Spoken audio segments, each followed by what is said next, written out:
এই যে দেখাচ্ছি বন্ধুরা, মা আজকে রান্না করেছে, চলে আসছো। শুধু আজকে আমি খাবো আমার জন্য।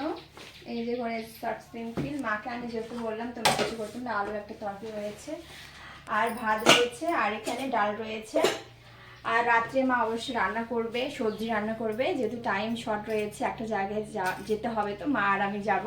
তো আমি মাকে বললাম মা একটা শর্ট সিম্পল করে দাও, এটা খেটে বেরোবো। আর মা যেহেতু উপোস রয়েছে, তো এখন বেরিয়ে পড়বো। আর দেখো কেমন লাগছে এখন ঘেমে, মেকআপ তো সেরকম করিনি, তবুও স্কিনটা পুরো লালচে হয়ে গেছে। আর এটা আমার কিচেন রুম, যেটা এখন লাইট অফ রয়েছে, জানি না কেমন লাগছে। মা এখানে বলতে মা এখানে রান্না করে, উনুন সাইড আছে ওখানে রান্না করে। তো একদিনে তো সব ভিডিও তো মানে একটা ভিডিওতে সব তো দেখানো সম্ভব না, অনেকটা বড় হয়ে যাবে। তো এর জন্য এড করতে হবে, রোজ নিয়ে আসবো ছোট ছোট ব্লগ ভিডিও।